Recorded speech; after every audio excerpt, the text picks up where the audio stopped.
창세기 12장 1절 말씀입니다.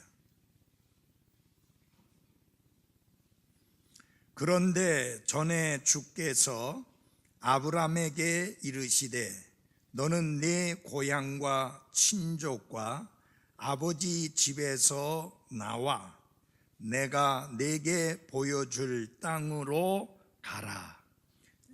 히브리서 11장 8절 말씀 하나 더 보겠습니다. 히브리서 11장 8절입니다.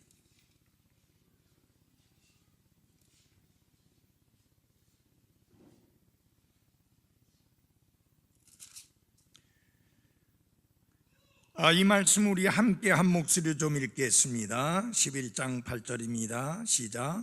믿음으로 아브라함은 부르심을 받아 훗날 상속 재산으로 받게 될 곳으로 나가면서 순종하였고 자기가 어디로 가는지 알지 못한 채 나갔으며. 아멘. 기도하겠습니다. 하나님 아버지, 믿음의 조상 아브라함에 대하여 성경이 가르치고 말씀하고 있는 그 내용들을 살피면서 아브라함이 가졌던 그 놀랍고 아름다운 믿음을 저희들이 본받고 또 그렇게 살기를 원합니다. 성령 하나님, 저희들에게 가르쳐 주시고 또 성령 하나님께서 힘 주셔서 우리가 아브라함처럼 놀라운 믿음의 사람으로서 인생을 살아가게 도와주옵소서. 예수님 이름으로 기도했습니다. 아멘. 앉아주시기 바랍니다. 17세기 영국의 진실하고 투명했던 군인이자 정치가였던 올리버 크롬웰은 자신의 초상화를 그리도록 책임을 맡은 화가에게 이렇게 당부를 했습니다. 모든 기술을 총동원해서 최대한 나와 가깝게 그려주시오. 그리고 절대로 조금도 미화하지 마시오. 얼굴에 난 뾰루지며 사막이며 주름까지 모두 보이는 그대로 그려주시오 라고 했습니다. 초상화는 그렇게 그려야 맞습니다. 저희 집에 가족 사진이 큰 게 하나 있습니다. 오래전에 찍은 가족 사진입니다. 근데 쳐다보면 저 사람들이 누구지? 라는 생각이 들 정도로 너무너무 꾸며나가지고 본래의 모습은 사라지고 말았습니다. 성경에 나오는 인물들을 그려낼 때 그렇게 꾸미거나 미화하거나 아름답게 치장하는 경우가 전혀 없습니다. 심지어 히브리서 11장에 보면 믿음의 영웅들에 관한 말씀들이 쭉 나오고 있는데 그 가운데 어느 누구에 대해서도 그 사람의 삶을 미화시키거나 아름답게 치장한 것이 하나도 없이 그 사람의 강점은 강점대로, 약점은 약점대로 그대로 진실만 기록한 것을 볼 수 있습니다. 이 성경이 그려내는 인물들을 보면 그 처음부터 끝까지를 정확하게 알 수가 있는데요. 왜냐하면 솔직하고 진실하고 정확하게 기록을 하고 있기 때문입니다. 그들 모두는 우리와 같이 동일한 성품과 감정의 지배를 받은 사람들로서 그렇게 우리에게 소개하고 말씀을 하고 있습니다. 다시 말하면 우리 생각에는 성경에 나오는 그 믿음의 영웅들은 우리들과는 전혀 다르게 별다른 큰 문제도 없이 살았을 것이다라는 생각을 가지지만, 그러나 전혀 다르게 우리와는 비교할 수 없을 정도로 훨씬 강해서 훌륭한 믿음의 삶을 살았노라고 말씀하고 있는 것이 아니라, 우리와 똑같이 인생의 시련을 겪었고, 그리고 그들이 믿음을 통해서 그 인생의 시련을 잘 극복했음을 말씀하고 있습니다.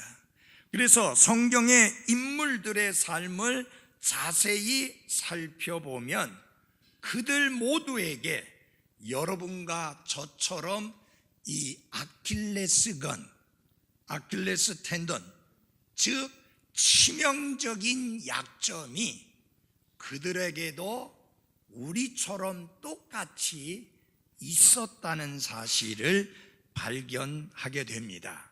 그래서 성경의 인물들은 오늘날의 여러분과 저와 마찬가지로 강점이 있었는가 하면 또한 단점을 가지고 있었고, 여러분과 제가 삶의 문제로 씨름하는 그런 문제들을 그들도 똑같이 씨름하며 살았을 뿐만 아니라 역시 오늘날의 우리처럼 그들도 죽을 인생에 불과했다는 것을 우리가 성경을 보면서 잘 알 수가 있습니다.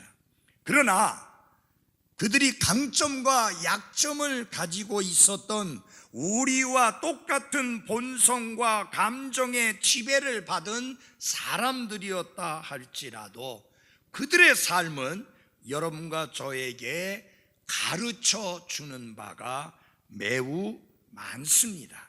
그래서 그들의 삶을 통해서 우리는 영적으로 하나님 앞에 건강하고 하나님이 기뻐 받으실 만한 삶을 살 수 있는 비결을 바로 이 성경의 인물들을 통해서 배우게 되는 것입니다. 그런데 성경의 인물들이 살던 그 사회는 오늘날 여러분과 제가 살고 있는 사회와는 크게 달랐습니다. 여러분, 그분들은 휴대전화가 없었습니다. 그래서 경배드리는 시간에 휴대폰을 보려고 하는 유혹이 그들에게는 전혀 없었습니다. 시계도 TV도 자동차도 비행기도 없었고 지금처럼 과학적인 세상도 아니었습니다. 더욱이 그들은 핵전쟁의 위협에 직면하지도 아니했습니다. 그러나 그들이 마주했던 위협들은, 그들이 마주했던 유혹들은 오늘날 우리의 문제 못지않게 매우 현실적인 것이었다고 하는 것을 알 수가 있습니다. 재미있는 것 중에 하나가요, 지금부터 2000여 년 전에 사도 바울이 사역할 때 하나님의 말씀이 가르쳐지고 선포될 때 그들이 직면했던 유혹이 21세기 여러분과 저에게도 똑같이 있는데, 그 중에 하나가 뭐냐? 말씀이 선포되는 시간에 조는 거예요. 여러분이 알다시피 유두고라고 하는 청년이 하나님의 말씀이 선포되는 시간에 졸다가 안쪽으로 떨어졌으면 좋을 뻔했는데 바깥쪽으로 떨어지는 바람에 죽고 말았습니다. 여러분, 모든 분들이 더운 건물 안에서 힘들게 말씀에 경청하고 있는데 자기 혼자서만 시원하게 하나님의 말씀을 듣겠다고 창문에 걸터 앉았다가, 여러분 항상 그런 경우는 떨어지면 바깥으로 떨어지지 안쪽으로 안 떨어집니다. 바깥쪽으로 떨어져 가지고 죽었습니다. 물론 하나님이 사도 바울을 통해서 다시 살려주셨죠. 다시 말하면 그들이 가지고 있던 몸은 우리가 현재 가지고 있는 몸과 똑같고요, 그래서 그들이 받는 유혹은 여러분과 제가 받는 유혹과 똑같고요, 그때 역사했던 사탄이 오늘날도 똑같이 역사하고 있기 때문에 우리가 역시 부딪히는 삶의 위협과 문제들과 어려움이 그들에게도 똑같이 있었다라고 하는 사실입니다. 그들도 우리처럼 생사의 문제들을 놓고 씨름을 하면서, 그러나 믿음으로 그 어려운 난관들을 극복하고 승리했던 것이 성경에 나타나는 믿음의 영웅들의 삶의 모습입니다. 그래서 그분들이 우리에게 남긴 삶의 모습들은 21세기를 살아가는 그리스도인들에게 놀라운 영적인 교훈을 주는 아주 귀한 자료들이라는 사실을 기억할 필요가 있습니다. 지금 저는 성경의 인물들 중에 세 번째 인물을 여러분들에게 설교하고 있습니다. 첫 번째 설교했던 인물이 누구였느냐? 갈렙이라는 사람이었습니다. 그 사람은 인생의 마무리를 잘 했던 사람입니다. 여러분, 하나님이 우리에게 주신 삶 너무나 소중하고 귀한데 우리는 우리의 인생을 잘 마무리할 수 있는 그런 그리스도인의 삶을 살아야 합니다. 특별히 저는 저희 교회 안에 연세가 높으신 어른들이 여러분 계신 것을 하나님 앞에 감사드립니다. 왜냐하면 그분들이 지금 인생의 마무리를 잘 하고 계시기 때문인 것입니다. 그래서 사도 바울은 비록 그가 연세가 아주 높을 때까지 사시지는 못했지만은, 그러나 그가 인생을 얼마나 아름답게 마무리를 했는지 지금도 우리의 귓전을 울리는 놀라운 말씀을 남기고 순교를 당했습니다. 내가 선한 싸움을 싸우고 내가 달려야 할 그 길을 마치고 내가 지켜야 될 믿음을 지켰는데 이제 나를 위해 기다리고 있는 것은 하나님께서 예비하신 보상이다 라는 고백을 하고 순교를 하게 됩니다. 그는 정말 인생의 마무리를 잘했던 사람입니다.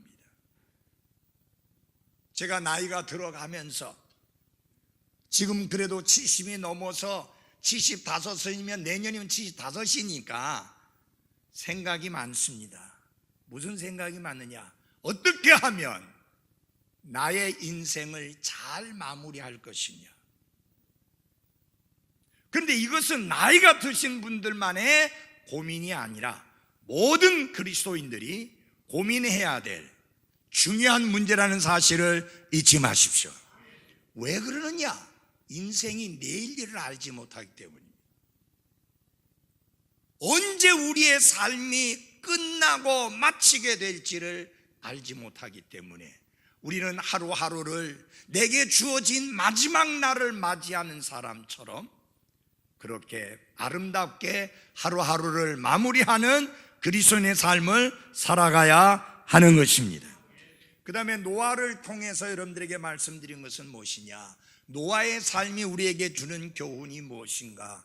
아무리 주위의 세상이 악하고 타락하고 부패하고 하나님을 대적하고 하나님을 부인하고 하나님을 외면하고 살고 있다 할지라도 그들과 다르게 별스럽게 하나님 중심으로 하나님을 두려워하며 그분의 말씀을 행하며 그분이 명령한 것을 행하며 살아가는 그 노아의 모습을 보면서 여러분과 제가 그렇게 살아가는 그리스도인으로 우리의 인생을 마무리할 수 있기를 바랍니다.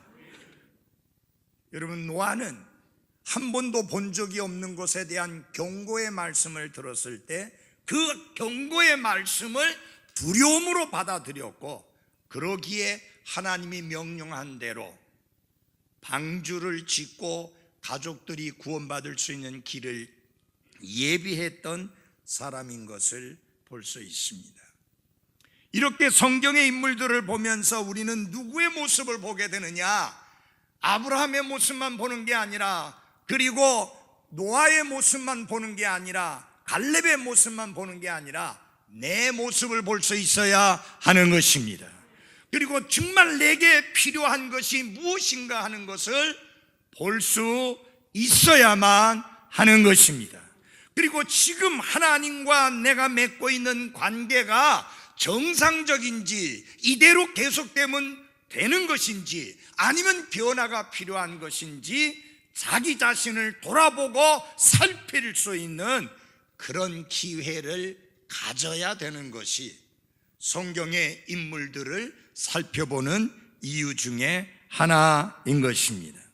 자, 오늘은 저는 아브라함에 대해서 말씀을 전하게 되는데, 이 아브라함과 관련해서 여러 주 말씀을 전하게 될 것입니다. 아브라함, 그는 어떤 배경 속에서 살았던 사람이냐? 그가 태어난 갈대아 우르라고 하는 곳은 오늘날의 런던이나 뉴욕이나 혹은 부산과 같은 세계 무역의 중심지였습니다.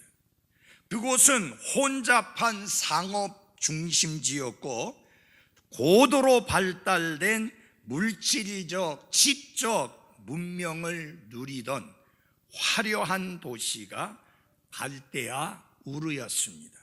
그가 태어난 갈대아 우르는 예술과 의학과 사법제도가 세계의 어느 도시보다도 발달한 도시였던 곳이 갈대아의 우르라고 하는 도시였습니다. 이런 화려한 모습과는 달리 이 도시는 아주 조잡한 우상 숭배와 그리고 사악한 종교의 중심지였던 곳이 갈대아 우르입니다. 여러분, 그런 모든 것이 그러하듯이 그 도시에는 잔인함과 부패가 가득 차 넘쳐 있던 그런 곳이었습니다. 그러므로 하나님께서 특별하게 자기 자신을 아브라함에게 드러내 보이시기 전까지 아브라함은 참 하나님에 대해서 전혀 알지 못했었습니다. 그는 자기 조상들이 그렇게 했던 것처럼 우상들을 섬기는 삶을 살아왔던 배경을 가지고 있는 것이 아브라함입니다. 그런데 어느 날 하나님께서 아브라함을 부르시고 전혀 그가 알 수 없는 미래를 향해서 나가라고 하는 명령을 주시게 됩니다. 바로 그 말씀이 창세기 12장 1절 말씀입니다. 참고로 여러분이 아셔야 될 것은 창세기 12장 1절 그 말씀은 창세기 11장 30절 이하의 내용보다 앞에 있는 내용이라고 하는 것을 아실 필요가 있습니다. 그것이 앞에 있는 내용이라는 것을 분명하게 밝힌 성경은 오직 킹 제임스 성경뿐입니다. 개역 성경, 우리말 성경, 표준어 성경, 제가 수많은 성경들을 들춰봤지만 어떤 성경도 창세기 12장 1절의 말씀이 11장 끝부분에 있는 내용보다 앞섰던 내용이라는 것을 분명하게 밝힌 성경이 없습니다. 자, 여러분과 저는 아브라함이라고 이렇게 알고 있는데요, 그의 본래 이름은 아브람입니다. 그 의미는 뭐냐? 위대한 아버지라는 뜻입니다. 근데 하나님은 나중에 그 이름을 아브람에서 아브라함이라는 이름으로 바꾸어 주시는데, 그 이름의 뜻은 무슨 뜻이냐? 많은 사람의 아버지라고 하는 뜻입니다. 자, 99살이었을 때 하나님이 그를 많은 사람의 아버지라는 이름으로 바꾸어 주셨습니다. 여러분, 그러면 여러분과 제가 상식적으로 생각해야 될 수 있는 게 뭐냐? 많은 사람의 아버지라는 뜻을 가진 이름을 내가 받으려고 하면 내게 뭐가 있어야 돼요? 자식들이 있어야 돼요. 자녀들이 있어야 돼요. 그런데 이렇게 하나님이 이름을 바꾸어 주시는 그 때에 아브라함에게는 자식이 하나도 없었어요. 그런데 하나님이 많은 사람의 아버지가 되겠다는 의미로 이름을 바꾸어 주셨습니다. 그의 가족 배경을 보면요, 그 가족들은 잡다한 우상들을 섬겨왔는데, 특별히 그 아브라함의 아버지 데라 역시 우상 숭배자였기 때문에 역시 아브람도 그런 문화와 배경 속에서 자라나게 된 것입니다. 여러분, 여기 젊은이들, 특별히 아버지 어머니가 구원받은 그리스도인인 것을 감사하십시오. 정말 여러분들이 그리스도인의 배경 속에서, 그런 문화 속에서 성장한다고 하는 것은 그 어떤 것보다 큰 축복이요, 특권이요, 놀라운 은혜임을 생각하고 감사할 수 있기를 바랍니다. 여러분, 눈만 뜨면 어머니가 그 우상 앞에 가서 절하고 비는 모습을 보며 성장한다고 하면 얼마나 끔찍한 일입니까? 이런저런 날 잡아서 절간에 가서 그 끔찍한 형상 앞에 가서 빌고 기도하는 그런 엄마 밑에서 컸다고 하면 이 얼마나 끔찍한 일입니까? 그러나 그게 아니라 눈을 떠보니 기도하는 엄마, 눈을 떠보니 성경을 읽고 있는 아버지를 보면서 성장한다고 하는 것은 놀랍고 큰 은혜요, 축복이요, 특권이요, 감사할 제목입니다. 특별히 우리 그리스도인 부모들은 그런 모습들을 잘 보여줘야 할 것입니다. 하지만 아브라함은 성장 과정 속에서 어떤 배경과 어떤 그런 환경 속에서 자랐는가? 눈만 뜨면 우상에게 엎드려 절하며 복을 비는, 때로는 태양을 향해서 복을 빌고, 때로는 달을 향해서 복을 빌고, 때로는 형상을 만들어 놓고 그 앞에 절하며 복을 빌며 그것을 하나님이라고 섬기는 문화와 배경 속에서 자라난 것이 아브라함이었습니다.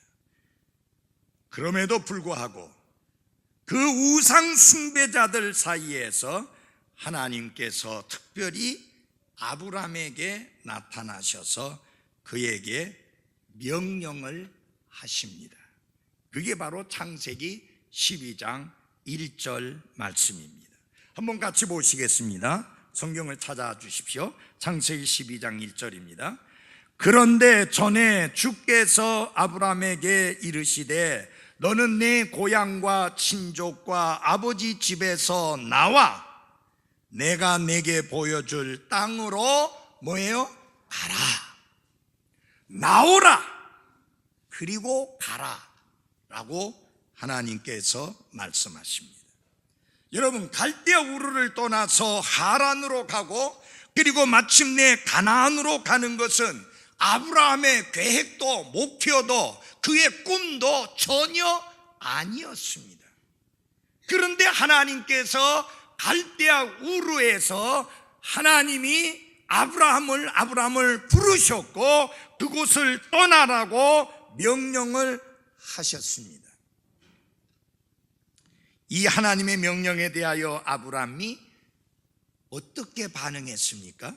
아까 읽은 히브리서 11장 8절 말씀에 즉시 아브라함은 하나님의 명령에 순종했던 것을 볼 수 있습니다. 사랑하는 그리스도인 여러분, 여러분은 하나님의 말씀에 대하여 어떻게 반응하십니까?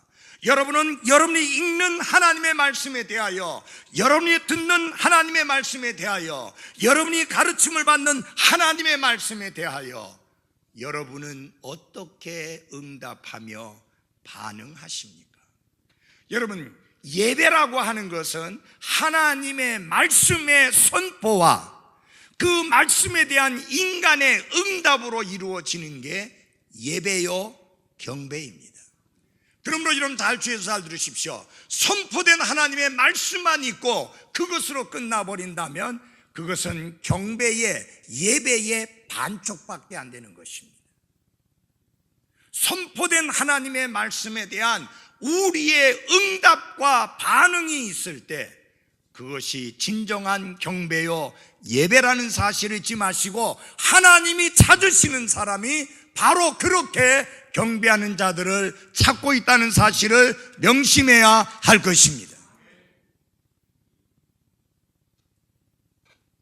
아브라함이 살던 그 세상은 하나님이 계시다는 것을 부정할 뿐만 아니라 하나님을 믿는 믿음을 가진 사람들을 대적하고 공격하고 비난하는 그런 환경 속에서 아브라함은 생활해 왔습니다. 그렇지만 하나님의 말씀이 아브라함에게 임했을 때, 그분의 명령이 아브라함에게 주어졌을 때 그는 이런저런 핑계를 대지 아니하고, 이런저런 변명을 대지 아니하고, 이런저런 항의와 질문을 하나님 앞에 던지지 아니하고 그 하나님의 명령에 즉시 순종했던 것을 볼 수 있습니다. 사랑하는 그리스도인 여러분, 하나님의 말씀에 대하여 토를 달지 마십시오. 하나님의 말씀에 대하여 공격하지 마십시오. 하나님의 말씀에 대하여 여러분과 제가 보여야 될 반응과 응답은 오직 하나, 순종뿐이라는 것을 명심해야 할 것입니다. 왜 제가 여러분에게 아브라함의 신앙을 소개합니까? 그가 하나님의 말씀을 듣자마자, 그분의 명령을 듣자마자 이런저런 핑계나 변명과 항의와 질문을 던진 게 아니라 즉시 그 하나님의 명령에 순종했다고 하는 그 아름다움을 여러분과 제가 배우기 위해서인 것입니다. 사람들은 만물을 지으신 유일하시고 참되신 창조주 하나님의 존재를 인정하지 아니하고 하나님의 존재를 부인하면서 멋대로, 마음대로, 자기 생각대로, 자기 좋아하는 대로, 자기 기뻐하는 대로 살고 있지만, 우리가 그들 중에 하나가 되지 아니하고 살아계시고 참되신 하나님을 믿고 인정할 뿐만 아니라 그분의 명령과 말씀을 따라 살아가는 복된 그리스도인의 삶을 살게 된 거, 하나님 앞에 감사하며 사시기를 바랍니다. 우리 주위에 불신자들이 얼마나 많습니까? 그들은 하나님을 부정합니다. 하나님을 부인합니다. 하나님께 관심이 없습니다. 하나님의 말씀에 귀를 기울이지 않습니다. 그러나 제가 주일마다 말씀을 선포하면서 하나님께 감사하는 것 중에 하나가, 비록 여기에 수백 명, 수천 명이 모여있지 않지만 하나님을 사랑하고 그분의 말씀을 사랑하고 그분의 말씀대로 살고 그분의 말씀에 순종하며 인생을 살겠다고 하는 이 복된 그리스도인들이 모인 것을 인해서 하나님 앞에 감사를 드립니다. 여러분 한 분 한 분들은 너무나 귀한 분들입니다. 왜? 이 부패하고 타락하고 하나님을 부정하고 하나님을 거부하는 이 세상에서 여러분은 하나님의 존재를 믿고 인정하고 받아들일 뿐만 아니라 그분의 뜻을 중요하게 여기고 그분의 말씀을 따라 살고자 하는 거룩한 소원을 가지고 모인 무리들이니 여러분은 참으로 귀하고 소중한 존재들이 맞습니다. 지금 이 세상에서는 그것이 대단하지 않는 것처럼 보일지 모르지만 어느 날 그 의미와 그 가치가 밝히 드러낼 때가 오게 됩니다. 아브라함은 다른 사람들이 우상들을 섬기고 우상 숭배의 죄에 깊이 빠져 있었을 때에 사시고 참되신 창조주 하나님을 믿고 받아들였을 뿐만 아니라 그분께 자신의 전생애를 맡기고 그분의 말씀을 따라 살아가는 삶으로 인생을 살아감으로 말미암아 여러분과 저에게 귀한 믿음의 본을 보여준 믿음의 조상이 되었습니다. 사랑하는 그리스도인 여러분, 우리는 이 아브라함의 믿음과 그의 삶을 통해서 많은 것을 배울 수 있습니다. 그가 믿음의 조상으로서 그렇게 인정받고 그리고 존경받는 사람이 되기 전에 그는 평범하지 않은 훈련을 받아야만 했습니다. 그 영적인 훈련은 가혹하고 혹독한 것이었지만 그 결과는 놀랍고 그리고 위대한 보상으로 아브라함에게 보상되었습니다. 그리고 아브라함은 마침내 하나님의 친구라고 하는 엄청난 명예를 얻게 되는 은혜를 받은 것을 볼 수 있습니다. 하나님은 아브라함이 그런 영적인 정상의 자리에 오르기까지 그를 다듬으시고 훈련시키셨습니다. 이제 저는 여러분들에게 그가 어떻게 다듬어지고 훈련받았는가를 계속해서 말씀을 전하게 될 것입니다. 하나님의 계획 가운데 아브라함이 차지하는 역할은 너무나 중요하기 때문에 그 아브라함의 생애와 아브라함의 삶의 모습은 신약 성경에서 세 번째 자리를 차지할 만큼 많이 말씀되고 있고요. 아브라함의 이름이 신약 성경에 몇 번이나 나오느냐면 74번이나 나옵니다. 아마 아브라함을 제외하고 그렇게 많이 이름이 언급된 사람이 신약 성경에 없습니다. 그래서 그가 그렇게 놀라운 믿음의 사람으로서 우리의 본보기가 된 데는 어떤 의미가 있었는가 하는 것을 살펴볼 필요가 있습니다. 첫째, 그게 무엇이냐? 그는 알 수 없는 미래를 향해 나아가는 믿음을 보여주었습니다. 우리 다 같이 히브리서 아까 우선 제가 12장 1절을 읽어드리고 창세기 12장 1절을 읽어드리고 히브리서 11장 8절을 보도록 하겠습니다. 그런데 전에 주께서 아브라함에게 이르시되 너는 내 고향과 친족과 아버지 집에서 나와 내가 내게 보여줄 땅으로 가라 라고 말씀을 하셨습니다. 자, 그 다음에 히브리서 11장 8절에 보면 믿음으로 아브라함은 부르심을 받아 훗날 상속 재산으로 받게 될 곳으로 나가면서 뭐 하였고요? 순종하였고, 그 다음에 같이 읽겠습니다. 시작. 자기가 어디로 가는지 알지 못한 채 나갔으며, 알 수 없는 미래를 향하여 오직 하나만 붙들고 하나님이 주신 말씀 하나만 붙들고 나아가는 믿음을 보여준 게 누구라고요? 아브라함입니다. 자, 여러분, 왜 하나님이 그 많은 사람들 가운데 아브라함을 부르시고 선택하셨는가? 아브라함이 먼저 자신의 조상들이 섬기던 우상들을 멀리하고 홀로 하나님을 찾았기 때문입니까? 아닙니다. 아니면 그가 하나님의 특별한 은혜를 받을 만한 뛰어난 행동을 했습니까? 아닙니다. 하나님이 아브라함을 선택하신 이유는 오직 하나님 한 분만이 아십니다. 왜냐하면 모든 사람들이 다 우상 숭배 속에 있을 때 하나님이 아브라함을 불러내셨기 때문입니다. 아브라함은 하나님의 선택을 받을 만한 일을 전혀 하지 않았습니다. 그럼에도 불구하고 하나님이 그를 선택해서 부르셨고요.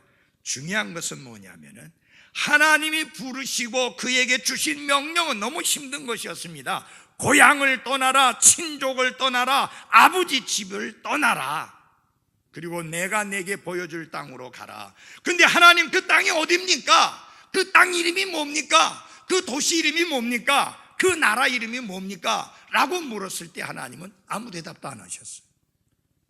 하나님이 말씀하신 것은 한 가지입니다. 내가 내게 보여줄 그 땅, 그것만 하셨어요.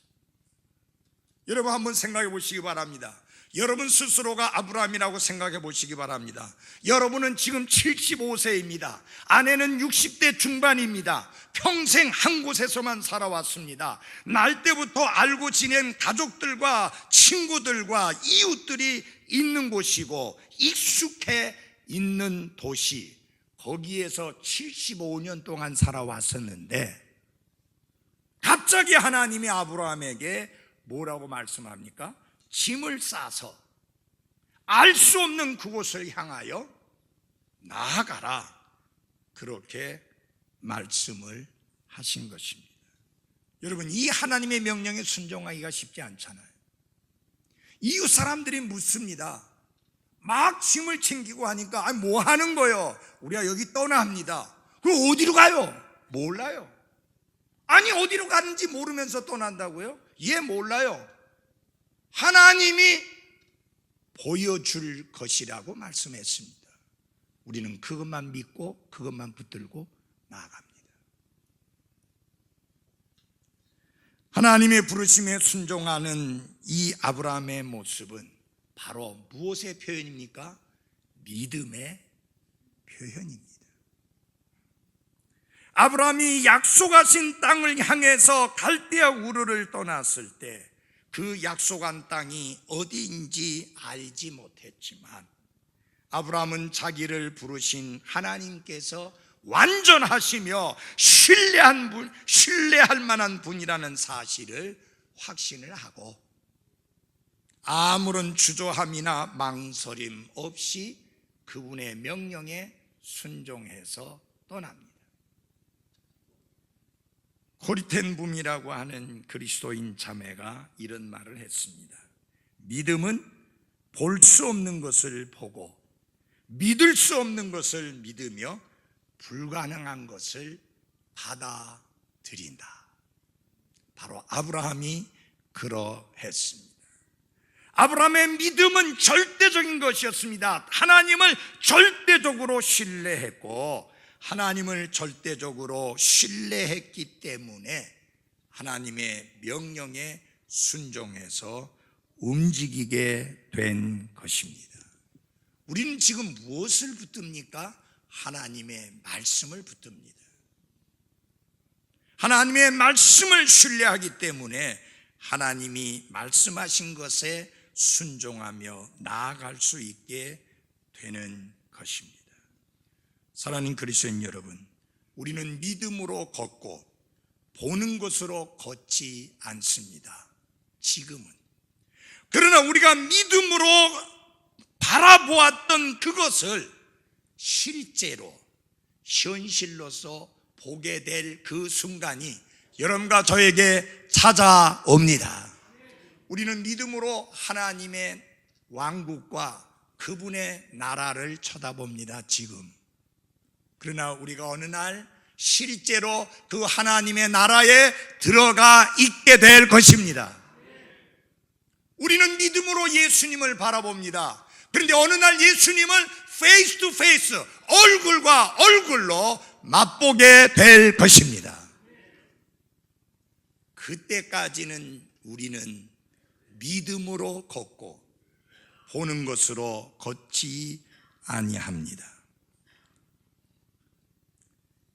어떤 분이, 하나님의 사람이 이런 말을 했습니다.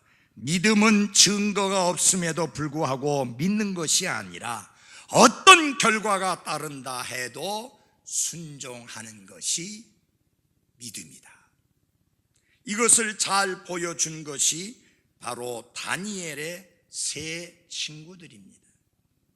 다니엘의 세 친구들은 이렇게 이야기합니다. 오 왕이여, 그리 될지라도 우리가 섬기는 우리 하나님께서 맹렬히 불타는 용광로에서 능히 우리를 건져내시겠고, 또한 그분께서 왕의 손에서 우리를 건져내리시다. 그러나 그리하지 아니하실지라도 오 왕이여, 우리가 왕의 신들을 섬기지 아니하고 왕께서 세우신 금 형상에게 경배하지도 아니할 줄을 왕은 아옵소서. 바로 그것이 어떤 결과가 따른다 해도 순종하는 것이 참된 믿음이라고 하는 것을 잘 보여준 좋은 예입니다. 이것은 믿음의 조상인 아브라함이 실천해냈던 믿음이고 21세기를 살아가는 여러분과 제가 본받아야 될 믿음입니다. 하나님은 아무런 정보도 없이 부르심에 순종하라고 하셨고, 아브라함은 어디로 가는지 몰랐고, 그래서 심사숙고해서 장기적인 계획을 짤 수도 없는 상황 속에서 하나님이 떠나라 하니까 떠났고, 하나님이 가라 하니까 간, 그런 믿음의 본보기를 보여준 것이 바로 아브라함입니다. 사랑하는 그리스도인님 여러분, 우리는 지금 아브라함이 살던 그 시대와는 달라요. 우리는 하나님의 계획, 하나님의 완전하신 뜻이 다 기록되어 있는 성경을 가지고 있습니다. 그래서 아브라함처럼 아무것도 알지 못한 채 앞으로 나가는 경우가 잘 없습니다. 이미 하나님의 말씀에 밝히 보여주신 것을 붙잡고 하루하루를 살아가니까 우리가 얼마나 복이 있는 사람이냐 하는 것을 알게 됩니다. 여러분, 중요한 건 뭐냐면 하나님이 이 말씀 가운데 밝힌 그분의 뜻에 대하여 내가 어떤 응답을 하고 어떤 반응을 보이느냐가 중요합니다. 여러분, 우리 눈에 다 볼 수 있게 다 보여준다면 믿음이 필요 없습니다. 하나님이 10개면 10개 다 보여주지 아니하고 100개면 100개 다 보여주지 아니하는 것은 우리가 믿음으로 걷고 보는 것으로 걷지 아니하도록 하기 위함입니다. 아브라함의 믿음을 통해서 오늘 여러분과 제가 본받기 원하는 게 뭐냐? 알 수 없는 미래를 향해서 나아가는 그런 믿음. 왜 그렇게 합니까? 하나님이 그렇게 말씀하셨기 때문입니다.